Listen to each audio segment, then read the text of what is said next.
भनेपछि यो international business हाम्रो सब्जेक्ट भइहाल्यो। अस्ति हामीले इन्टरनेसनल बिजनेसकै यो सब्जेक्टको बारेमा थोरै कुरा गरेका थियौँ अनि यो च्याप्टरको बारेमा थोरै कुरा गरेका थियौँ। अब हामीलाई चाहिँ पहिला चाहिँ हामी नेसनल आस्पेक्टमा हामीलाई चाहिँ हेर्न सिकाइएको थियो, नेसनल आस्पेक्टमा म्यानेजमेन्ट सिकाइएको थियो भने अब चाहिँ इन्टरनेसनल आस्पेक्टमा सिकाइराखेको छ। यो सब्जेक्टको यो च्याप्टरको उद्देश्य चाहिँ यो सब्जेक्टको उद्देश्य चाहिँ हामीलाई चाहिँ इन्टरनेसनल बिजनेस पर्सन कसरी बनाउने भन्ने चाहिँ यसको उद्देश्य हो। त्यसको लागि हामीलाई ग्लोबली थिङ्क गर्नु पऱ्यो अरे। एउटा शब्द छ तपाईँले सुन्नुभएको छ होला, ग्लोकल भनेर, thinking globally acting locally, Glocal भनेर शब्द छ। त्यही अब यो म्यानेजमेन्टको नयाँ नयाँ फ्यान्सी शब्द हो यो। खास अब त्यसको त्यत्रो ठुलो ग्लोकलको केही नै होला हुन त त्यसको इम्प्लिकेसन, तर यो म्यानेजमेन्टको फ्यान्सी शब्दहरू 2-4वटा जस्तो शब्दहरू राख्यो भने अब इक्जाममा लेख्दा तपाईँले आर्टिकल लेख्नुहुन्छ भने आर्टिकल लेख्दा अरू केही लेख्दा काम लाग्छ। ग्लोकल शब्द छ हामीलाई चाहिँ थिङ्किङ ग्लोबली एक्टिङ लोकल्ली, त्यसको लागि हामीलाई सोच्न बाध्य, हामीलाई ग्लोकल्ली म्यानेज गर्नको लागि पनि हामीलाई इन्टरनेसनल बिजनेस पढाइएको हो। अब बिजनेस टु बिजनेसको प्र्याक्टिस देशअनुसार फरक हुन्छ भन्ने कुरा अस्ति हामीले गरेका थियौँ। यो चाहिँ हाम्रो कोर्स कन्टेन्ट फर्स्ट च्याप्टरको थोरै छ। Free trade, protectionism, import export, licensing, यस्तै कुराहरू गरेका थियौँ। हामीले सुरुमा चाहिँ इन्टरनेसनल बिजनेस ग्लोबलाइजेसन भनेको के हो भन्नेबाट सुरु गऱ्यौँ। ग्लोबलाइजेसन भनेको यहाँ हामीले एउटा यो के अरे प्रिन्सेस उसको इक्जाम्पल ल्याएको थियौँ, इङ्ग्लिस प्रिन्सेस डायनाको डेथमा फ्रान्समा भएछ। जर्मन गाडीमा चढाउँदा डच इन्जिन हुँदाखेरि ग्लोबलाइजेसन भनेको आखिर यही हो। एक ठाउँको मान्छे अर्को ठाउँमा गएर काम गर्छ, एक ठाउँको सामान प्रयोग गर्छ, एक ठाउँबाट सिपिङ हुन्छ, एक ठाउँमा बनेको हुन्छ, अर्को ठाउँमा प्रयोग हुन्छ। त्यही भनेकै ग्लोबलाइजेसन हो भनेर भनेका थियौँ। त्यसपछि ग्लोबलाइजेसनको चाहिँ तत्त्व चाहिँ, ग्लोबलाइजेसनको कोर मिनिङ चाहिँ free movement of goods, capital, service, human being, technology हो भन्ने कुरा गरेका थियौँ। ग्लोबलाइजेसन चाहिँ किन यो अहिले ग्लोबलाइजेसन भयो अथवा यसको मूल तत्त्व चाहिँ के हो भन्दाखेरि चाहिँ गुड्स र सर्भिसको इजी फ्लो, क्यापिटल, टेक्नोलोजीको इजी फ्लो। आजभन्दा अगाडि ग्लोबलाइजेसन यो रूपमा आइसकेको थिएन। किन आइसकेको थिएन भने गुड्स र सर्भिसको फ्लो इजी थिएन, मान्छे एक ठाउँबाट अर्को ठाउँमा जान गाह्रो हुन्थ्यो, टेक्नोलोजिकल डेभलपमेन्ट थिएन। त्यही कुराहरू गरेका थियौँ हामीले है। अनि ग्लोबलाइजेसनको आस्पेक्ट हुन्छ, फर्म हुन्छ। ग्लोबलाइजेसन आउन त आयो अरे, तर कुन रूपमा आयो ग्लोबलाइजेसन भन्दा ग्लोबलाइजेसन इकोनोमिक आस्पेक्ट रूपमा आयो, ग्लोबलाइजेसन सोसियो कल्चरल रूपमा फर्ममा आयो, ग्लोबलाइजेसन पोलिटिकल फर्ममा आयो, ग्लोबलाइजेसन टेक्नोलोजिकल फर्ममा आयो भन्ने कुरा गरेका थियौँ। इकोनोमिक ग्लोबलाइजेसन भनेको बेसिकली गुड्स र सर्भिसको मुभमेन्ट इजियर तरिकाले हुने अथवा क्यापिटलको मुभमेन्ट इजियर तरिकाले हुने। पहिला घानाको मान्छे फर इक्जाम्पल नेपालमा आएर कुनै बिजनेस व्यापार व्यवसाय गर्न सक्थेन भने अहिले सजिलै सक्छ, किनभने इकोनोमिक ग्लोबलाइजेसन भयो। एक ठाउँको मान्छे अर्को ठाउँमा गएर लगानी लान सक्यो, एक ठाउँको मान्छे अर्को ठाउँमा गएर व्यापार गर्न सक्यो। घानाको र मेटेरियल, चक्लेटको र मेटेरियल कोका घानाको लागि फेमस छ, घाना फेमस छ। सो घानाको र मेटेरियल भियतनाममा चक्लेट बन्छ, नेपालमा आइपुग्छ, अथवा स्विजरल्यान्डमा चक्लेट बन्छ, नेपालमा आइपुग्छ। It's a part of economic globalisation. त्यो कुरा गऱ्यौँ हामीले। सोसियो कल्चरल कुरा गऱ्यौँ। पहिला हामीले न्यू इयर मनाउँथेनौँ, एउटै न्यू इयर मनाउँथ्यौँ, अहिले त हामीले न्यू इयरै 3टा मनाउन थालेका छौँ। सो यो पनि ग्लोबलाइजेसनको प्रभाव हुनसक्छ। हामीलाई सोसियल्ली चाहिँ, कल्चरली चाहिँ हाम्रो मिल्न गयो, संसारभरिको एउटै न्यू इयर मिल्यो, मिल्यो भन्ने कुरा भयो है। अनि योसँग इकोनोमिक ग्लोबलाइजेसन सँगसँगै मिसिएर आएर डिरेगुलेसन, प्राइभेटाइजेसन, लिबरलाइजेसनको कुरा नि गरेका थियौँ। डिरेगुलेसन भनेको सरकारको कमभन्दा कम नियमन, करेन्सीको मामलामा होस्, इन्भेस्टमेन्टको मामलामा होस्, अथवा अरू मामलामा सरकारको कम नियमन। त्यस्तै हामीले प्राइभेटाइजेसनको कुरा गऱ्यौँ। पहिला चाहिँ सबै सरकारले बनाउँथ्यो, बिजुली सरकारले बेच्थ्यो, पानी सरकारले बेच्थ्यो, तेल सरकारले बेच्थ्यो, अझ उस्तै गरेर हाम्रो साल ट्रेडिङ छ, नुनदेखि हरेक कुरा सरकारले बेच्थ्यो। तर प्राइभेटाइजेसनमा चाहिँ ग्लोबलाइजेसन सँगै प्राइभेटाइजेसन कसरी आयो भने सरकारले प्राइभेट सेक्टरलाई दिन थाल्यो। अब चाहिँ विद्युत उत्पादन सरकारले मात्रै गर्दैन, कुलेखानी मात्रै छैन हाम्रोमा। सान्जेन, मोदी, मादी, अप्पर सान्जेन, दुनियाँ हाइड्रो पावर छ। त्यो भनेको प्राइभेट सेक्टरको लगानी आउन थाल्यो विकासका आयोजनाहरूमा। त्यही कुरा भयो। इकोनोमिक ग्लोबलाइजेसन कसरी हुन्छ भन्ने कुरामा यहाँ छ 3-4वटा। एक्सपोर्टबाट हुँदो रहेछ, लाइसेन्सिङबाट हुँदो रहेछ, फ्रेन्चाइजिङ, हामीले अस्ति कुरा गरिसकेको कुराहरू यो है। सोसल एस्पेक्ट त अघि नै मैले भनिहालेँ। पोलिटिकल एस्पेक्ट अफ ग्लोबलाइजेसनमा पनि हामीले 2टा कुरा गरेका थियौँ। एउटा चाहिँ पोलिटिकल थटहरूको एक्सपान्सन, जस्तै अरब स्प्रिङको कुरा गरेको थियौँ। 2011मा ट्युनिसियाबाट सुरु भयो, अरब वर्ल्डभरि फैलियो। अब त्यो त्यहाँ अरब वर्ल्डमा त धेरै जसो तानाशाहहरू छन्, धेरै जसो युनिटरी सिस्टम छ, टोटलिटेरियन सिस्टम छ। त्यो सिस्टम भएको ठाउँमा चाहिँ रिभोल्युसन हुन थाल्यो। त्यसपछि लिबियामा गयो, यमनमा गयो, ओमनमा गयो, लेबननमा गयो, अरब वर्ल्डमा टन्नैमा फैलियो। त्यसले गर्दा पोलिटिकल चेन्जहरू आयो नि त त्यहाँ लिबियाको राष्ट्रपति गयो यमनको राष्ट्रपति देश छोड्यो साउदी अरेबियामा कति ऊ आयो त्यसलाई के भनौँ भने महिलाले गाडी चलाउन नपाउने यस्तै यस्तै यावत ऊहरू थियो नि सरकारको टाइट कन्ट्रोल थियो त्यसलाई छोडिदियो त्यो पनि पार्ट अफ अरब रिभोल्युसन हुनसक्छ है हुनसक्छ हाम्रो विश्लेषण हो हुनसक्छ अनि अर्को कुरा चाहिँ पोलिटिकल ग्लोबलाइजेसनमै इन्टरनेसनल अर्गनाइजेसनहरूको कुरा गर्छ world bank international monetary fund UNO चाहिँ माइलस्टोन हो अरे पोलिटिकल ग्लोबलाइजेसनको किनभने अघि अस्ति पनि मैले भनेको थिएँ एउटा बाहिरको संस्था आएर नेपाललाई तिमीले यो गर्नुपर्छ यो गर्दा ठिक हुन्छ यो गर्दा ठिक हुँदैन पहिला भन्ने स्थिति थिएन थियो होला आफ्नो ठाउँमा छ तर उस चाहिँ थिएन के अरे बाहिरको संस्थाले आएर भन्न हाम्रो चाहिँ स्वाधीन सार्वभौम सत्तामा हामीले चाहिँ धक्का लागेको रूपमा लिन्थ्यौँ भने अब चाहिँ त्यो रूपमा लिँदैनौँ किनभने इन्टरनेसनल अर्गनाइजेसन हामीले युएनलाई संसारको गभर्मेन्टको रूपमा स्वीकार गरिसकेका छौँ त्यो पनि पार्ट अफ पोलिटिकल ग्लोबलाइजेसन भन्ने कुरा गऱ्यौँ हामीले अनि टेक्नोलोजिकल ग्लोबलाइजेसनको कुरा गरेका थियौँ ग्लोबल टेक्नोलोजीले चाहिँ ग्लोबल भिलेज बनायो संसारलाई चाहिँ ग्लोबल भिलेज बनायो त्यो अस्ति भने जस्तै रामै खाना खान आइज भने जस्तै एक ठाउँबाट अर्को ठाउँमा सजिलै भन्न मिल्ने भयो फर्म्स अफ ग्लोबलाइजेसनको कुरा हामीले गऱ्यौँ त्यसपछि हामीले ड्राइभर्स अफ मार्केट ग्लोबलाइजेसन चाहिँ कसले ड्राइभ गर्यो ड्राइभ भनेको ड्राइभर अगाडि बढ्यो कसले अगाडि बढायो भन्ने कुरा चाहिँ अहिले गर्छौँ हामीले यहाँ 3-4वटा कुरा गरेर छ ट्रेड लिबरलाइजेसन भयो पहिला एक ठाउँबाट अर्को ठाउँ बाहिरबाट सामान आउनै दिन्थेन फर इक्जाम्पल युएसएसआर 1990s अहिलेको युएसएसआरले बाहिरबाट सामान आउनै दिन्थेन कसरी ग्लोबलाइजेसन होस् बाहिरको मान्छेले सामान युज गर्न पाएनन् त्यहाँ प्रोडक्सन हुन सकेन तर ट्रेड लिबरलाइजेसनले बाहिरको सामान आउन थाल्यो एक ठाउँको सामान मान्छे अरू ठाउँमा उत्पादन गर्न सके so difference between cost between countries एक ठाउँमा सस्तो पर्न थाल्यो अर्को ठाउँमा महँगो पर्न थाल्यो देश विकसित हुँदै गयो त्यसपछि अर्को ठाउँ चाहिँ अविकसित थियो अथवा त्यहाँ कहाँ पपुलेसन धेरै थियो भने पपुलेसन कम भएपछि कस्ट कम पर्न थाल्यो यसरी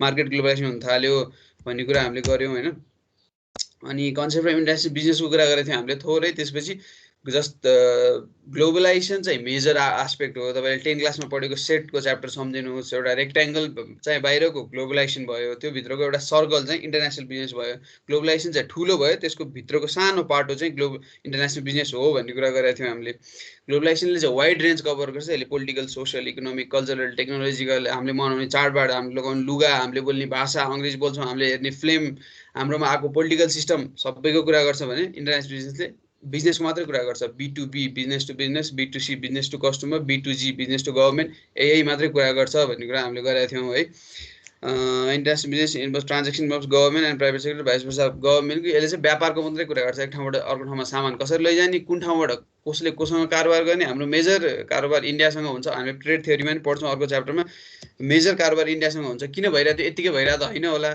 लोकेसन आफ्नो ठाउँमा छ तर चाइना पनि त त्यत्तिकै नजिक छ अथवा अझ बङ्गलादेश पनि त्यत्तिकै नजिक छ जम्मा 28 किलोमिटर छ नेपाल बोर्डरबाट होइन बङ्गलादेश 32 भुटान 28 तर तिनीहरूसँग ट्रेडिङ त्यस्तो साह्रो हुँदैन यही कुराहरू हेर्छौँ हामीले पछि पनि अनि यही हामीले इन्टरनेसनल बिजनेसकै कन्सेप्टमा 3-4वटा कुरा गरेको थियौँ यहाँसम्म पुगेको थियो कि हाम्रो सायद है कन्सेप्ट इन्टरनेसनल बिजनेसको कुरा गरेको थियौँ हामीले यसमा चाहिँ इन्टरनेसनल बिजनेसमा के हुन्छ भन्दा एक्सपोर्टको कुरा आउँछ इम्पोर्टको कुरा आउँछ एन्ट्री पोर्टको कुरा आउँछ अस्ति पनि कुरा भएको थियो एक्सपोर्ट भनेको त एक ठाउँबाट अर्को ठाउँमा सामान पठाउने नेपालमा उत्पादन गरेको सामान बाहिर पठाउने नेपालको एक्सपोर्ट भयो नेपालले चाहिँ मेजर एक्सपोर्ट के अरे तयारी कपडाको गर्छ युएसएमा त्यो युएसएमा किन गरे भने एउटा कुनै समय हामीलाई चाहिँ छुट दिएको थियो अब अहिले पनि दिएको छ होला कतिमा छुट दिएको थियो हामीलाई युएसले चाहिँ भन्सार छुट यस्तै के छुट दिएको थियो तयारी कपडामा त्यसपछि नेपालबाट र मेटेरियलहरू जान्छ गलैँचाहरू जान्छ एक्सपोर्टको कुरा भइहाल्यो इम्पोर्टको कुरा हाम्रो त अरू बाँकी थरी सबै सामान आउँछ इम्पोर्ट भनेको अर्कोबाट सामान ल्याउने काम भइहाल्यो इम्पोर्ट अर्को एन्ट्री पोर्टको पनि चुस्सा हामीले कुरा गरेका थियौँ एक्सपोर्ट पर्पजको लागि इम्पोर्ट गर्ने काम चाहिँ एन्ट्री पोर्ट एक्सपोर्ट पर्पजको लागि इम्पोर्ट गर्ने काम हामीले दुबईको इक्जाम्पल युएईको इक्जाम्पल ल्याएको थियौँ सिङ्गापुरको इक्जाम्पल ल्याएको थियौँ किन एन्ट्री पोर्ट हुन्छ भन्दा प्रफिटको लागि भनेको अब सिङ्गापुरमा चाहिँ हब छ सिङ्गापुर एकदम लोकेसन एकदम की लोकेसनमा छ संसारभरिबाट सामान त्यहाँ ल्याउन मिल्छ उसले चाहिँ सामान ल्याउँछ हामीलाई थाहा हुन सक्दैन सायद मलेसियाबाट सिङ्गापुर जान्छ सामान सिङ्गापुरबाट नेपाल आउँछ एन्ट्री पोर्ट भयो सिङ्गापुर चाहिँ एन्ट्री पोर्ट भयो एक्सपोर्ट पर्पजको लागि इम्पोर्ट गर्ने काम अब यसमा भ्यालु एडिसनको पनि कसैले लिन्छ भन्छन् कसैले लिन्छ भने मैले ठ्याक्कै चाहिँ भेटिनँ है एन्ट्री पोर्टमा चाहिँ भ्यालु भनेको त अस्ति हामीले कुरा गरेको थियौँ नि पाम अइलको नेपालमा पाम अइल त आउँछ तर जस्ताको त्यस्तै जाँदैन नि त मलेसिया अथवा कहाँबाट आउँछ त्यसपछि नेपालमा केही भ्यालु एडिसन हुन्छ केही पर्सेन्टेज भ्यालु एडिसन हुन्छ अनि नेपालबाट इन्डिया जान्छ सो त्यसलाई पनि एन्ट्री पोर्टमा अब गन्छन् गन्दैन यहाँहरूले हेर्नुहोस् है मैले ठ्याक्क भेटिनँ, गर्न पनि सक्छन् होला सायद, किनभने एक्सपोर्ट पर्पजकै लागि इम्पोर्ट गरे हो। नत्र चाहिँ एन्ट्री पोर्टमा चाहिँ सामान जस्तो आउँछ त्यस्तै जान्छ। त्यो विभिन्न कारणले हुनसक्छ, भन्सार बचाउन, लोकेसन थाहा नभएर, उसको बिजनेस मोडलै त्यही खालको हुनसक्छ। अनि इन्टरनेसनल इन्भेस्टमेन्टको कुरा भइहाल्यो। इन्टरनेसनल बिजनेसमा इन्टरनेसनल इन्भेस्टमेन्टको कुरा भन्छ। अब उहाँ अमेरिकाको केएफसी आएर नेपालमा आउटलेट खोलेको छ भनेपछि पार्ट अफ इन्भेस्टमेन्ट पछि हामीले हेर्छौँ स्ट्राटेजिक एलायन्स, मर्जिङ, एक्विजिसन कसरी खुल्छ भनेर। अनि इन्टरनेसनल ट्रान्सपोर्टेसन, एक ठाउँबाट अर्को ठाउँमा ट्रान्सपोर्ट गर्न उहाँ के अरे अस्ति न मैले त्यो पसलमा सामान किन्न जाने बेला त्यो मुसुरो चाहिँ अर्जेन्टिनाको भन्थ्यो। अब अर्जेन्टिनाबाट मुसुरो आइपुगेको छ नेपालमा भनेपछि इन्टरनेसनल ट्रान्सपोर्टेसनको कत्रो सञ्जाल होला। त्यही पनि पर्छ र इन्टरनेसनल बिजनेसमा हामीले चाहिँ समुद्रबाट ल्याउने कि गाडीमा चढाएर ल्याउने कि रेलबाट ल्याउने कि अथवा अरू कुनै प्लेनबाट फ्लाइटबाट ल्याउने कि। सो इन्टरनेसनल ट्रान्सपोर्टेसनको कुरा पनि आउँछ यसमा। कुनले गर्दा सजिलो हुन्छ, कुनले गर्दा महँगो पर्छ, कुन चाहिँ मोड प्रिफर गर्ने, त्यही कुराहरू भयो। Hence it is producing and marketing a firms product beyond the national frontier. जे भने पनि इन्टरनेसनल बिजनेस लास्टमा समअप गर्नुपर्दा यही भन्नु पऱ्यो, it is producing and marketing a firms product beyond the national frontier. हाम्रो राष्ट्रिय किल्लाभन्दा बाहिर गएर प्रोडक्टलाई मार्केटिङ र उत्पादन र मार्केटिङ गर्ने काम चाहिँ यसले हेर्छ। Reasons for international business expansion भनेर सानो टपिक छ एउटा। किन जानिँदैन इन्टरनेसनल? दङ्ग परेर एकदम ढुक्कसँग नेपालमै भइरहेको थियो कारोबार, नेपालमै उत्पादन गरिरहेको थियो, हामीले नेपालमै बेचिरहेको थियौँ। त्यही हुँदा हुँदै किन बाहिर जाने भन्ने 3-4वटा कुरा गर्छ यसले है। अब किन जाने भन्दा सिम्पल यसै हेर्नु न, हाम्रो देखिन्छ नि सुरुमा डोमेस्टिक मार्केट सेचुरेसन। अब यो सेचुरेसन सुन्नुभएको छ होला, +2 कसैले साइन्स पढ्नुभयो अथवा स्कुलमै पनि पढ्नुभयो होला केमिस्ट्रीमा। सेचुरेसन भनेको उसले नो लङ्गर के अरे पानीमा नुन मिसाउनुहोस् एउटा पोइन्टसम्म मिसिन्छ, तर त्यसपछि मिसिन छाड्छ, किनभने पानीमा नुनको सेचुरेसन भइसक्यो। अब त्यहाँभन्दा बढी पानीले लिँदैन नुन। सो त्यही भनेको मार्केट सेचुरेसन भनेको डोमेस्टिक मार्केट सेचुरेट भइसक्यो। हामीले जहाँ जहाँ आउटलेट खोल्नु पनि खोलिसक्यौँ, जहाँ जहाँ हाम्रो प्रोडक्ट पुऱ्याउनु पनि पुऱ्याइसक्यौँ, जुन कस्टमर बेसमा हो हामीले पुऱ्याउनु पनि त्यो पनि पुऱ्याइसक्यौँ, जे हो गर्नु पनि गरिसक्यो। अब देशभित्र गर्नु केही बाँकी छैन भने चाहिँ बाहिर जानु पर्यो भन्ने कुरा गर्छ यसले। मार्केट सेचुरेसन नम्बर 1 रिजन हुनसक्छ इन्टरनेसनल बिजनेस जानको लागि। नेपाल पार्टिकुलर देशमा उत्पादन गरिसक्यो, पार्टिकुलर देशमा मार्केटिङको एफोर्ट सबै सक्यो भने अनि देश बाहिर जाने। यो मल्टिनेसनल कम्पनीहरू धेरै जसो मार्केट सेचुरेसन, आफ्नो देशमा मार्केट सेचुरेसन भइसकेपछि आउँछन्। अब हाम्रो वर्ल्डको नेचरमा यस्तो छ कि कति देशहरू 90s मा आएर बल्ल लिबरलाइज इकोनोमीतिर गए नि त। संसारका ठुला देशहरू, अब युएसएसआर, इन्डिया, अनि त्यसपछि अब हाम्रो नेपालको त शान्ति नभएको कुरा भएन। यस्तै टन्नै देशहरू 1990s पछि बल्ल लिबरलाइजेसनतिर गए। उनीहरू सजिलै बाहिरको सामान भित्र ल्याउने अथवा उत्पादन बाहिर ल्याउने, लगानी भित्र ल्याउने काम गर्थेनन् त्यो बेलासम्म। सो त्यो बेला चाहिँ मार्केट खुलेको कारणले गए। तर नर्मल कोर्स अफ बिजनेसमा मार्केट सेचुरेसन आफ्नो देशमा सबै काम भइसकेपछि बल्ल जान्छन्। अब जस्तै म्याकडोनल्ड्स चाहिँ इन्डियामा 2009-10 यस्तै कहिले आएको हो। सो त्यो मार्केट सेचुरेसन लागि आएको हुनसक्छ। आफ्नो देशमा सबै खुलिसक्यो, सबै भइसक्यो, अनि इन्डियामा आयो। आफ्नो देशमा उत्पादन भइसक्यो, सबै काम भइसकेपछि बाहिर जाने काम। इन्क्रिज इन रेभेन्यू पोटेन्सियल, अब आफ्नो देशभन्दा बाहिर गएपछि अभियसली रेभेन्यू पोटेन्सियल त बढिहाल्छ। एउटा पपुलेसन, एउटा कुनै पार्टिकुलर इकोनोमीमा चलिरहेको कम्पनी अर्को ठुलो इकोनोमीमा अथवा लार्ज मार्केटमा गयो भने त रेभेन्यू पोटेन्सियल बढ्छ। अनि त्यही भएर त अब हाम्रो छिमेकी देश इन्डिया, चाइनामा टन्नै धेरै जसो मल्टिनेसनल कम्पनी, मल्टिनेसनल कम्पनी जान रुचाउँछन्, गइरहेका छन्। किन भन्दा रेभेन्यू पोटेन्सियल हाई छ, उनीहरूको पपुलेसन हाई छ, कन्ज्युम्सन हाई छ। त्यो भएपछि जान्छ भन्ने कुरा भयो। इन्ट्री टु न्यू मार्केट, अब कहिले जाँदै नगएको मार्केटमा जानको लागि नि बिजनेस एक्सपान्सन गर्छन्। अघि म्याकडोनल्ड्सको इक्जाम्पल लिएको। म्याकडोनल्ड्सले त बिफ सर्भ गर्छ नि त, खास बर्गर, बिफ बर्गर, त्यो बिग म्याक यस्तै के छ तिनीहरूको, बिग म्याक सर्भ गर्छ, त्यो बिफ हो। तर अब इन्डियामा आयो म्याकडोनल्ड्स 10-11 जस्तो लाग्छ है, ठ्याक्कै एक्ज्याक्ट डेट याद छैन। इन्डियामा आयो। अब इन्डियामा त बिफ सर्भ गर्नु मिलेन, त्यो त इन्डिभिजुअल मार्केट हो, मिल्थ्यो होला, उसले गरेन। सो अब त्यसको लागि के गर्यो भने इन्डियामा चाहिँ चिकनवाला संसारमै पहिलोचोटि चिकन म्याकडोनल्ड्स लन्च गर्यो क्या, महाराजा म्याक भनेर। सो न्यू मार्केटमा इन्ट्री भयो, नयाँ खालको प्रोडक्ट लिएर के, एक्सपान्सन एलोज टु डाइभर्सिफाई। योसँग जोड्न खोजेको। न्यू मार्केटमा इन्ट्री भयो, एक्सपान्ड कसरी भयो भने डाइभर्सिफाई भएर। पहिला बिफ बर्गर मात्रै बेच्ने काम गर्थ्यो, बिफ बर्गर मात्रै प्रोभाइड गर्ने काम गर्थ्यो भने अहिले चाहिँ चिकन, महाराजा म्याक चिकन बर्गर पनि बेच्ने काम गर्न थाल्यो।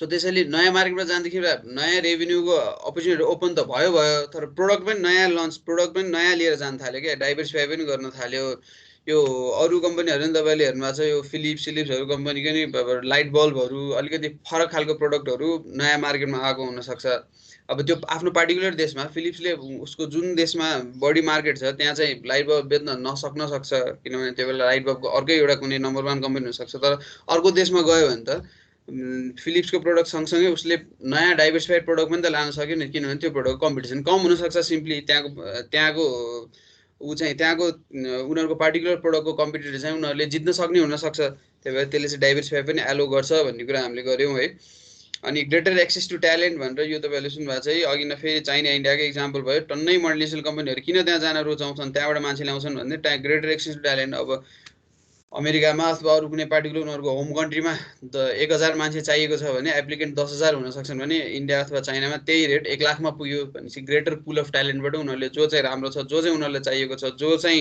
उनीहरूको कम्पनी फिट हुनेछ त्यो मान्छे लिन सक्यो सो ग्रेटर एक्सेस ट्यालेन्ट भएपछि नयाँ आइडिया आयो नयाँ भेन्चरको यो कुरा कहानी त भइहाल्यो अनि गेन कम्पिटेटिभ एडभान्टेज भनेर एउटा कम्पिटेटिभ एडभान्टेज शब्द यो पहिला तपाईँहरूले सुन्नुभएको थियो होला यो मार्केटिङमा सुन्नुभयो अथवा त्यसपछि यो इकोनोमिक्समा पनि सुन्नुभयो होला सेकेन्ड सेमेस्टरमा पढ्नुभयो इकोनोमिक्स भने कम्पिटेटिभ एडभान्टेज भने पहिला पनि सुन्नुभएको छ होला something that allows a company to produce goods or service at lower cost or in a different way अथवा in a different way than its competitors अब हामीले सामान चाहिँ कम्पनी चाहिँ कम्पिटेटिभ एडभान्टेज कुन बेला गेन गर्छ भने आइदर उसले लो कस्टमा अथवा डिफ्रेन्ट म्यानरमा अथवा डिफ्रेन्ट अप्रोचमा सामान उत्पादन गर्न सक्यो भने प्रोडक्ट लन्च गर्न सक्यो भने त्यो कम्पनीले कम्पिटेटिभ एडभान्टेज गेन गर्छ इन्टरनेसनल बिजनेसले चाहिँ कम्पिटेटिभ एडभान्टेज एचिभ गर्न हेल्प गर्छ गेन कम्पिटेटिभ एडभान्टेज हेल्प गर्छ भन्ने कुरा गर्छौँ कि हामीले कि तपाईँले पोर्टर्स 5 फोर्सेस मोडल पनि पढ्नुभयो अथवा पढ्नुहुन्छ होला स्ट्राटेजी म्यानेजमेन्ट मार्केटिङ कुन चाहिँमा हामीले चाहिँ प्रोडक्ट दुई कारणले मात्रै युज गर्छौँ अरे के आइदर त्यो सस्तो भएर अर प्रोडक्ट डिफ्रेन्ट भएर आइदर त्यो प्रोडक्ट सस्तो भयो कुनै हामीले पार्टिकुलर प्रोडक्ट युज गरिरहेको छौँ भने आइदर त्यो प्रोडक्ट सस्तो भएर गर्छौँ अरे अरू त्यो प्रोडक्ट अब लोकेसन एक्सेसिबिलिटीको कुरा नगरौँ त्यो कुरा सेटेज पेरिबस आइदर त्यो प्रोडक्ट फरक भएर अरूभन्दा अब अरू कुनै एउटा पार्टिकुलर ब्रान्डको मोबाइल फोन किन युज गरेर राख्नु भएको छ भने आइदर त्यसमा त्यो सस्तो भएर तपाईँले 10,000 रुपियाँमा यति फिचर भएको मोबाइल पाउनुभयो भने आइदर त्यो 10,000मा सस्तो भएर अथवा 10,000 रुपियाँ सस्तो भएर अथवा त्यसमा फरक फिचर भएर यही दुई कारणले युज गर्छौँ भन्छ सो कम्पिटेटिभ एडभान्टेजले पनि त्यही गेन गर्न हेल्प गर्छ भन्ने कुरा गरे यसले आइदर हामीलाई लो कस्टमा दियो ऊ चाहिँ अरू कुनै एउटा पार्टिकुलर देशमा थियो त्योभन्दा इन्डियामा गयो भनेपछि त्यहाँको लेबर कस्ट सस्तो पर्न थाल्यो भनेपछि उसले कम्पिटेटिभ एडभान्टेज गेन गर्यो अथवा लोकेसनको कारण उसलाई सस्तो पर्न गयो सिपिङ सिङ्गापुर किन फिनान्सियल हब भयो भन्दा सायद लोकेसनको कारणले यस्तो प्राइम लोकेसनमा छ कि पूर्व पनि पश्चिम पनि संसारभरि चाहिँ सामान एक्सपोर्ट गर्न मिल्छ सो लोकेसनले गर्दा उसलाई कस्ट सस्तो भए हुनसक्छ त्यो कारणले उसले कम्पिटेटिभ एडभान्टेज गेन गर्न सक्छ सो इन्टरनेसनल मार्केटमा बिजनेसमा एक्सपान्ड गरिसकेपछि त्यसले चाहिँ कम्पिटेटिभ एडभान्टेज गेन गर्न हेल्प गर्छ अथवा कुनै एउटा पार्टिकुलर कन्ट्रीसँग गइसकेपछि त्यसले चाहिँ फरक खालको प्रोडक्ट किन उ गर्न सक्छ होला भने त्यहाँको र मेटेरियल क्वालिटीको हुनसक्छ अघि नै मैले कोकाको कुरा गरेँ घानाबाट चाहिँ फ्याक्ट्री चक्लेट फ्याक्ट्री चाहिँ किन उ भयो भन्दा घानाको र मेटेरियल चाहिँ कोका चाहिँ अरूको भन्दा क्वालिटीको थियो अरे भनेपछि क्वालिटीको र मेटेरियल भइसक्यो त क्वालिटीको प्रोडक्ट बन्ने भयो त्यसले एगेन कम्पिटेटिभ एडभान्टेज गेन गर्न हेल्प गर्यो सो एक्सपान्सन बिजनेस एक्सपान्सन यो कुराले त भइहाल्यो मार्केट सेचुरेट भइसकेपछि अर्को देशमा जानलाई रेभेन्यू पोटेन्सियल बढ्नलाई न्यू प्रोडक्ट लानलाई डाइभर्सिफाई गर्नलाई न्यू मार्केट भेटाउनलाई नयाँ एक्सेस ग्रेटर ट्यालेन्ट भएको मार्केट भेटाउनलाई सँगसँगै त्यसले कम्पिटेटिभ एडभान्टेज पनि गेन गर्न हेल्प गर्छ अरे कस्ट अथवा डिफ्रेन्ट म्यानरमा गुड्स एन्ड सर्भिस प्रड्युस गर्न हेल्प गर्छ भन्ने कुरा गऱ्यो हामीले अर्को कस्ट सेभिङ यो नर्मल कुरा भइहाल्यो त्यसले चाहिँ कस्ट सेभ गर्छ अघि न सिङ्गापुर इक्जाम्पल लिएको लोकेसन भएर कस्ट सेभिङ हुनसक्छ लेबर सस्तो भएर कस्ट सेभिङ हुनसक्छ अनि अघि नै तपाईँले एप्पलको केस पढ्नुभयो होला एप्पलले कस्तो सस्तोमा बनाएको छ चाइनामा सबै किन भन्दा म्यानुफ्याक्चरिङ हब छ सबै ठाउँमा चाइनामा यसो स्क्रु चाहियो भने यसो घरपलतिर जाने रे त्यसपछि ग्लासको केही फेर्नु पऱ्यो भने यसो अर्को ब्लकमा गएर बनाउने रे त्यसले कस्ट सेभिङ हुनसक्छ भन्ने कुरा भइहाल्यो है त्यसपछि domestic versus international market international business भनेर अर्को टपिक छ हामीले चाहिँ लोकल एस्पेक्टमा चाहिँ लोकल एस्पेक्टमा काम गर्नु र इन्टरनेसनल एस्पेक्टमा काम गर्नुमा फरक के हुन्छ भन्ने कुरा गर्छ कि refers to how managing and international business is different from managing a domestic business international business manage गर्नु डोमेस्टिक बिजनेस म्यानेज गर्नुमा के फरक छ भन्ने कुरा चाहिँ यसले गर्छ है। अब सिम्पल हेर्नुहोस् न, 2-4वटा इक्जाम्पल देख्न भेटिन्छ। यहाँ हाम्रो फर्स्ट दिनमा मैले तपाईँलाई स्लाइड देखाएको थिएँ। यत्रो देश छ अरे, यत्रो देशको आफ्नै करेन्सी छ, आफ्नै टाइम जोन पनि छ। हेर्नुहोस् त, यो ग्रिनल्यान्डमा एउटा टाइम बजिरहेको छ, क्यानाडामा अर्को टाइम बजिरहेको छ, यहाँ आइसल्यान्डमा अर्को टाइम बजिरहेको, नर्वे स्विडेनमा अर्को टाइम बजिरहेको होला, हाम्रो नेपालमा एउटा टाइम बजिरहेको छ, इङ्ल्यान्डमा अर्को टाइम छ। भनेपछि एउटा मात्रै मार्केटमा काम गर्नु र टन्नै मार्केटमा काम गर्नु त पुरै फरक देखिहाल्यो। कुन तरिकामा फरक देखियो भन्दा मल्टिपल करेन्सी भयो सुरुमा। यो सँगसँगै मल्टिपल यो सँगसँगै करेन्सी रिस्क पनि आउँछ। हामीले यो 4th कि 5th च्याप्टरमा पढ्छौँ यो रिस्कलाई कसरी म्यानेज गर्ने कि यस्तै के भनेर। मल्टिपल करेन्सी भयो। अब नेपालमा हुँदा रुपिजमा मात्रै गऱ्यो हुन्छ भने अर्को देशमा गयो अरू कुनै पार्टिकुलर करेन्सीमा काम गर्नु पर्यो। टाइम जोन पनि फरक भयो। अब नेपालमा त एउटै टाइम जोन छ, युएसमा 6वटा कि 8वटा टाइम जोन छ अरे। अब त्यो फरक भनेको एउटै देशभित्र छुट्टा छुट्टै टाइम जोन क्या। अहिले काठमाडौँमा 8 बजिरहेछ भने भोलि उता पोखरामा 9 बज्ने, अनि अझै पश्चिम लाग्यो भने बुटोलमा 10 बज्ने, अनि अझै उता लाग्यो भने कोवलपुरतिर जाँदा 11 बज्ने, धनगढी पुग्दा त 12 बजिसकेका छन्। यहाँ काठमाडौँको 8, धनगढी पुग्दा 12 बजिसकेका छ। त्यो एउटै देशमा युएसमा त्यो छ अरे। अब एउटै देशको हाम्रो नेपालमा छैन एउटै टाइम, यो त आफ्नो ठाउँ भयो। त्यो जस्तै वर्ल्ड वाइड छुट्टा छुट्टै टाइम लोकेसनमा काम गर्नु पर्यो अरे। भनेपछि 10वटा ठाउँमा उस भएको कन्ट्रीलाई त पक्कै फरक हुने भयो त्यो एप्रोच। गाह्रो साह्रो आफ्नो ठाउँमा फरक हुने भयो एप्रोच। अर्को कल्चरल डिफ्रेन्स, एउटा फरक देश अनुसार कल्चरल डिफ्रेन्स हुन्छ, कल्चर फरक हुन्छ। हामी बिहान आएर नमस्कार गर्छौँ, अथवा कुनै देशमा गुड मर्निङ गर्छन् होला। हाम्रो चाहिँ बोसलाई बिहान नमस्कार गर्छौँ, कुनै देशमा गुड मर्निङ गर्छ। सिम्पल कल्चर भयो। अझ बम्बास्टिक कल्चर, अब अटायरको कुरादेखि लिएर कोहीमा लेडिजलाई स्पेसल यो कपडा लाउनुपर्छ भनेर स्ट्रिक्ट नियम छ भने कुनैमा लिबरल नियम छ, कुनैमा जेन्ट्सलाई पनि छ भने कुनैमा छैन। अथवा अरू कल्चरल आस्पेक्टहरू, टाइमको कुरा फर इक्जाम्पल मिटिङको टाइम हाम्रो 7 बजी सुरु भएको मिटिङ हाम्रो 7:10-15 हुँदा पनि हामीलाई खासै फरक पर्दैन। तर टन्नै कल्चरहरूमा स्ट्रिक्ट टाइमको कुराहरू छ होला। त्यस्तै मिटिङको यो जापानिजहरू र अमेरिकनको इक्जाम्पल लिन्छन्। जापानिजहरूले अमेरिकनले सिधै आउटराइट भन्छन्, फर्स्ट मिटिङ उनीहरूको क्लियर हुन्छ यो गर्ने नगर्ने। जापानिजहरू फर्स्टमा भेट्छन्, हाई हेलो गर्छन्, सेकेन्डमा पनि उ गर्छन्, थर्ड फोर्थ मिटिङमा बल्ल कन्फर्म गराउँछन्। अब त्यो कल्चर डिफ्रेन्स भइसकेपछि त त्यो जापानिज कल्चर नबुझे अथवा अमेरिकन नबुझ्या उनीहरूको भयो भने त फरक पर्छ होला। त्यो अमेरिकनले आउटराइट हुन्न भन्छ होला, जापानिजले त्यो कल्चरबाट ग्रोथ भएको छैन भने चाहिँ फरक पर्छ भन्ने कुरा भयो। Different in political legal environment छ, यो तपाईँले बुझिसक्नु भएको छ। अब देश अनुसार कुण्ड कुण्ड पानी मुण्ड मुण्ड बुद्धि भने जस्तो देश अनुसार छुट्टा छुट्टै पोलिटिकल र लिगल सिस्टम छ। नेपालमा एउटा कुनै काम बिगार्नु भयो अथवा गर्नु पर्यो भने एउटा सजाय होला, अझ अर्को देशमा अझ सेभियर सजाय होला। पोलिटिकल सिस्टमले गर्दाखेरि नेपालमा कुनै पनि काम गर्न पोलिटिकल हस्तक्षेप, राजनीतिक हस्तक्षेप अथवा अरू कुनै खालको दबाब हुँदैन होला। कुनै देशमा पार्टिकुलर इन्डस्ट्रीमा कामै गर्न पाइँदैन होला। सो पोलिटिकल लिगल इन्भाइरोमेन्ट चाहिँ फरक डिफ्रेन्ट हुन्छ भन्ने कुरा गरे यसले। Unique problem associated with particular country, अब देश अनुसार छुट्टा छुट्टै समस्या हुन्छ। अब हाम्रो नेपालमा र मेटेरियल ल्याउनु पर्यो भने जहाँ संसारबाट जहाँबाट ल्याए पनि पहिला कलकत्ता ल्याउनु पर्यो, कलकत्ताबाट गाडी चढाएर घुइकाएर ल्याउनु पर्यो पार्टिकुलर ठाउँमा। सो अब यो युनिक प्रब्लम भयो हाम्रो यसरी, किनभने हामी ल्यान्डलक छौँ, हाम्रो सीमा एक्सेस छैन। त्यही भएर अब र मेटेरियल हामीले केही बनाउनु पर्यो, कुनै पार्टिकुलर सामान ल्याउनु पर्यो भने हाम्रो युनिक प्रब्लम भयो। अब कलकत्ताबाट 1000 कति नेपालको नजिकको बोर्डरबाट 1126 कि कति किलोमिटर छ भनेर पढाएको थिएँ। त्यति किलोमिटर गाडीमा हुइकाएर ल्याउँदा त हाम्रो त टन्नै कस्ट राइज हुने भयो। त्यो हाम्रो unique problem associated with it भयो। कुनैको सीको समस्या छ होला। अब मालदिप्समा पुरै डुब्न लाग्छ अरे, मालदिप्स 2040मा डुब्छ भनेर यो कुन किताबमा पढाएको थिएँ मैले। 2040मा मालदिप्समा पुरै डुबेर देशै डुब्नेवाला सकिनेवाला छ अरे, धनीहरू कता कता लागिसक्यो अरे, अब गरिबहरू छन् अरे, यस्तै के भनेर। So particular problem associated with Maldives भयो त्यो। अब पानीले डुब्नु भएपछि त्यहाँ त पानीवाला रिलेटेड भोलि यहाँ त बढ्दै आइरहेको छ होला। अब 2040मा बुढ्ने छ भनेपछि दिनको केही न केही सेन्टिमिटर, केही इन्च, केही न केही बढ्छ होला पानीको लेभल भनेपछि त्यो कुनै पार्टिकुलर कन्ट्री रिलेटेड प्रब्लम भयो। त्यो हाम्रो भेन्चरमा पनि त्यसले पक्कै समस्या गर्छ होला। अर्को इन्भाइरोमेन्टल कन्सर्न चाहिँ देश अनुसारको फरक हुन्छ।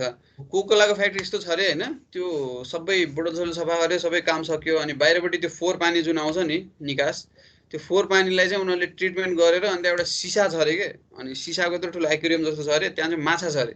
अनि त्यो फोहोर पानीलाई फिल्टर गरिसकेर त्यो सिसाकोमा राखेर त्यहाँ माछा खेलेर, माछा जिउँदो माछा राखेर अनि त्यसलाई निकालेर फालेछ अरे क्या। अब कहाँ फाल्नु पर्ने नालीतिर। सो उनीहरूले के देखाउनु खोजेको भने हाम्रोबाट निस्किने पानीमा माछा पनि बाँच्न सक्छ, हामीले यति सफा पानी निकाल्छौँ भनेर देखाउनु खोजेको। नेपालको बालाजुको उसमा एकजना गाउँको मान्छेले भनेको प्रत्यक्ष मलाई।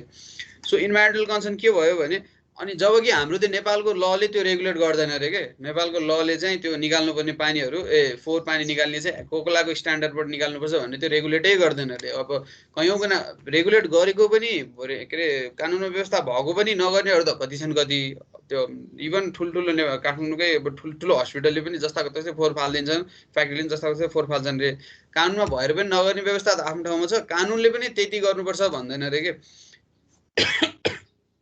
तर कोकोलाको चाहिँ किन त्यो गर्यो उसले भने कोकोला त वर्ल्ड वाइड कम्पनी हो, संसारभरि छ। उसले चाहिँ इन्भाइरोमेन्टलाई उसको रूपमा लिएको छ, बढी कन्सर्न राखेको छ इन्भाइरोमेन्टलाई भनेको। त्यही भएर नेपाली कानुनले गभर्न नगरे पनि उसले त्यस्तो बनाएर पानी बनाएर पठायो। तर हाम्रो नेपाली कानुनले पो गभर्न गरेको छैन, संसारको अरू टन्नै देशले त त्यहाँभन्दा कडा पनि त बनाएका हुन सक्छन्। सो इन्भाइरोमेन्टल कन्सर्न कस्तो फरक पर्यो कि मल्टिनेसनल कम्पनीलाई उसलाई चाहिँ कति स्ट्यान्डर्ड फरक पर्छ। कोकोलाले त अझ हाइएस्ट स्ट्यान्डर्ड लियो, संसारभरिको कम्पनीलाई हुने लियो होला, सायद गभर्मेन्टको ललाई हुने होला लियो होला इन्भाइरोमेन्टल कन्सर्न। यस्तो बनाएर पठाएपछि माछै उ गरेर पठाइदिएपछि यहाँको नेपाल सरकारको मान्छे गएर के बोल्ने, चुक्कै नबोलिकन फर्किन्छ होला। तर इन्भाइरोमेन्टल कन्सर्न देश संसार फरक हुने रहेछ भन्ने कुरा गर्न खोजेको मैले। अब अझ टाइट रेगुलेसन भएकोमा चाहिँ अझ छुट्टै बढी पैसा खर्च गर्नुपर्छ होला, कम रेगुलेसन भएकोमा कोकोलाले त गर्यो तर सबैले गर्छन् भन्ने छैन होला, त्यही कुरा गरे अहिले। So currency environmental domestic business र इन्टरनेसनल बिजनेसको फरक टन्नै हुँदो रहेछ भन्ने कुरा गरेँ मैले है।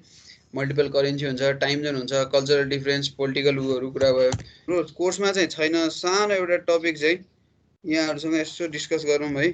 कोर्समा छैन हाम्रो, यति हो होइन, domestic versus international business form मात्रै छ यो। अहिले चाहिँ अब हाम्रो केसहरू टन्नै आउँछ अनि सब्जेक्टै त्यही खालको भएको भएर अहिले चाहिँ के को कन्सर्न के अरे फर एन्ड एगेन्स्ट ग्लोबलाइजेसनको चाहिँ ठुलो ऊ छ के संसारमा, ठुलो बहस छ। फर र एगेन्स्ट ग्लोबलाइजेसन ठिक हो कि ग्लोबलाइजेसन बेठिक हो कि, ग्लोबलाइजेसन गर्ने कि नगर्ने भन्नेमा ठुलो बहस छ। यसले चाहिँ के भन्छ भने त्यो क्वेसन तपाईँहरूलाई आउन सक्छ, अथवा यति डिस्कस गरिसकेपछि त्यति सानो एउटा डिस्कस गरौँ है। ग्लोबलाइजेसन चाहिँ एउटा पक्षले चाहिँ फरमा ग्लोबलाइजेसन गर्नुपर्छ, ग्लोबलाइजेसन हुन्छ, ग्लोबलाइजेसनतिर लागौँ भनेर ऊ गरेछ भने, पक्षले लबी गरेछ भने, अर्को पक्षले चाहिँ ग्लोबलाइजेसनले गाह्रो भयो, यसले समस्या निम्तायो भन्ने लबी गरेछ। सो यसमा चाहिँ 1999मा चाहिँ के भयो भने फ्रान्समा चाहिँ त्यो किसानहरू चाहिँ आएर त्यो म्याकडोनल्ड्समा तथा नाम हुलदङ्गा गरे, तथा नाम हुलदङ्गा र फाट पारेर करोडौँ सम्पत्ति चाहिँ नोक्सान गरे। सो ग्लोबलाइजेसनको त्यो चाहिँ ग्लोबलाइजेसनको विरुद्ध थियो क्या। म्याकडोनल्ड्सलाई चाहिँ उनीहरूले ग्लोबलाइजेसनको प्रतीकको रूपमा लिए। धेरै ठाउँमा म्याकडोनल्ड्स, केएफसी अथवा यस्तै मल्टिनेसनल, कोकोकोलालाई चाहिँ ग्लोबलाइजेसनको सिनोनिमको रूपमा लिन्छ, किनभने त अर्ली मल्टिनेसनलहरू भए अनि सबभन्दा धेरै ठाउँमा भएको मल्टिनेसनलहरू हुने भए। त्यही भएर म्याकडोनल्ड्सलाई चाहिँ उनीहरूले बमबास्टिक तरिकाले अद्र धोद्रो पारे, ढुङ्गा मुढा गरे, ऊ गरे। सो त्यसबाट चाहिँ ग्लोबलाइजेसनबाट मान्छेहरू सुखी छैनन्, खुसी छैनन्, ग्लोबलाइजेसनको एगेन्स्टमा चाहिँ पनि स्वरहरू छ भन्ने कुराहरू चाहिँ उठ्न थाल्यो क्या। त्यही भएर दुईवटा पक्ष छ, एउटा ग्लोबलाइजेसन अस्ति भर्खर ब्रेक्जिट भयो, त्यो पनि एगेन्स्ट ग्लोबलाइजेसनको रूपमा लिन सक्छौँ हामीले। हुन त रिजलाइजेसन हो तर एगेन्स्ट ग्लोबलाइजेसन लिन सक्छौँ। ब्रेक्जिटले चाहिँ के गर्यो भने उनीहरूको मूल उस चाहिँ त्यहाँको मान्छेहरूले जब गुमाए, त्यहाँको मान्छेहरूले बाहिरको मान्छेहरू सस्तोमा आएर काम गरिदिन थाले, त्यहाँका मान्छेहरूले जब गुमाए, उनीहरूको पैसा घट्यो भन्ने लजिक थियो मेन रिजन। सो एउटा पक्षले चाहिँ के भन्छ भने ग्लोबलाइजेसनले एफडिआई ल्यायो, हामीले अब नेपालमा बसेर मलेसियामा बनेको ल्यापटप र युएसमा बनेको टेक्नोलोजीमा काम गर्न पायौँ, यसले हाम्रो लाइफस्टाइल सजिलो बनायो। त्यसपछि हामीले विभिन्न कल्चरकोमा हाम्रो एक्सपोजर भयो। अब हाम्रो नेपालमा हामीले नेपाली गीत हाम्रो नारायण गोपाल अथवा अरू मात्रै सुन्थ्यौँ भने अब चाहिँ एक्सपोजर संसारभरि गीतहरू सुन्न थाल्यो, यसले हाम्रो एक्सपोजर गरायो, यसले हाम्रो थिङ्किङ बढायो भन्छन् एक थरीको विचार भने। अर्को थरीले के भन्छन् भने यसले हाम्रो कल्चरल हाम्रो कल्चर भनेको नेपालीमा हाम्रो सभ्यता अथवा हाम्रो जे भन्नुहोस् त्यसमा चाहिँ इरोजन ल्यायो। अब हामीले चाहिँ हाम्रो विभिन्न यो ड्रेसअप चाहिँ हाम्रो होइन, बाहिरको ड्रेसअप लाउन थाल्यो, हामीले भाषा हामीले अरूको प्रयोग गर्न थाल्यो, गीत सङ्गीत धर्म संस्कृति हामीले अरूको मान्न थाल्यो। त्यो एउटा भयो भने डेभलपिङ नेसनहरूले सोभर्निटीमै आफ्नो हाम्रो उनीहरूको चाहिँ राष्ट्रियतामै धावा बोलेको रूपमा लिन्छन्। ग्लोबल कम्पनीहरू आयो भने उनीहरू त धनी छन्, नेपाल अथवा डेभलपिङ कन्ट्रीहरू त गरिब हुन्छन्, त्यहाँको लिडरहरू त अझ भ्रष्ट हुन्छन्।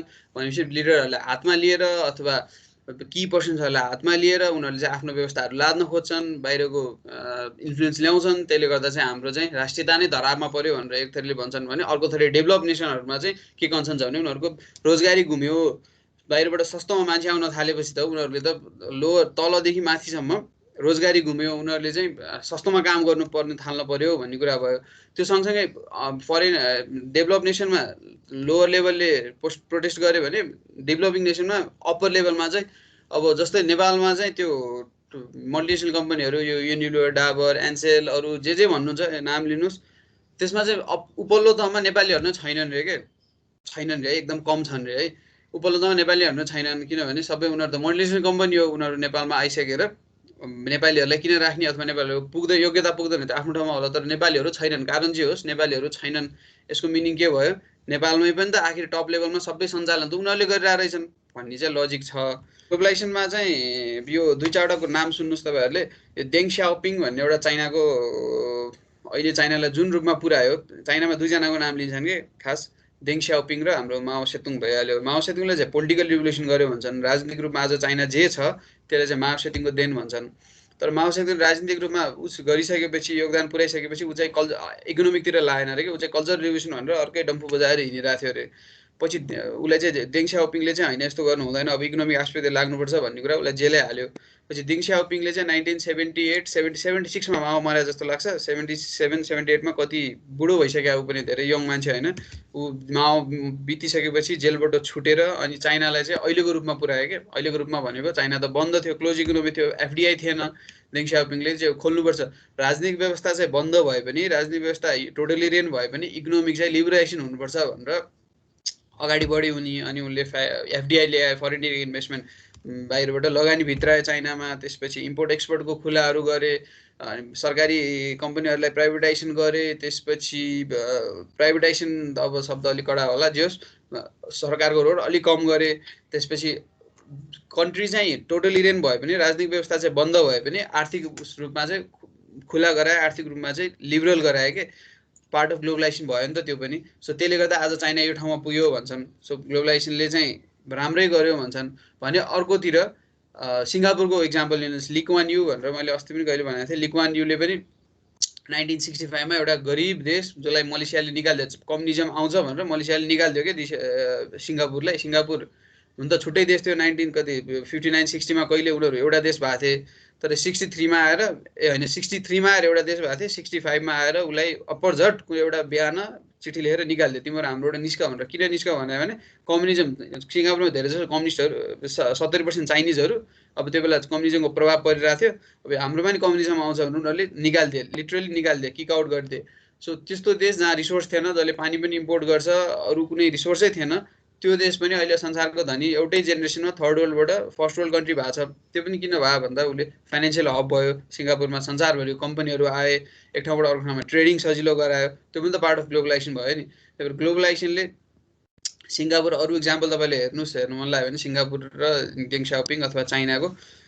सो ग्लोबलाइजेसनले चाहिँ राम्रो गर्यो भन्ने इक्जाम्पल भयो, नराम्रो गर्यो अथवा गाह्रो पर्यो भन्ने इक्जाम्पल त टन्नै हुन्छ, खोज्न सकिन्छ, भेटिन्छ, हेर्नुहोस्।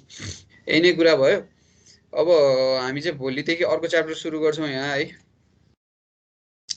यहाँ चाहिँ हेर्नुहोस्, यहाँ theory of international trade and investment भनेर हामीले अर्को च्याप्टर सुरु गर्छौँ। अघि पनि मैले भनेको थिएँ हाम्रो नेपालको चाहिँ इन्डियासँग ट्रेड छ। किन छ? केही न केही कारण त होला नि त। चाइना त्यति नजिक भएर पनि अथवा बङ्गलादेश त्यति नजिक भएर पनि इन्डियासँग ट्रेडिङ छ। सो हामीले चाहिँ कोसँग ट्रेड गर्ने, कति कुन कुन प्रोडक्ट चाहिँ कोसँग डिल गर्ने, कसरी ट्रेड गर्ने, इन्डियामा पैसा पठाउन एकदम सजिलो छ। हेर्नुहोस् ट्रेडिङको मामलामा इन्डियामा पैसा पठाउन सजिलो छ, जति सजिलो चाइनामा छ इन्डियामा सजिलो छैन। इन्डियामा सजिलै अलि सजिलै पैसा पठाउन मिल्छ, फरेन एक्सचेन्ज फ्लक्चुएसन छैन। सो यही कुराहरू हेर्छौँ हामीले, international trade, implication of international theories, current trend of global trade, नेपालमा फरेन ट्रेड कस्तो भइरहेछ, ओभरभ्यू, यो दुई चारवटा कुरा हेर्छौँ है। अरू हामी अब केही छ भने यहाँ कसैले केही भन्नुहोस्, नत्र हामी छुट्यौँ आजलाई।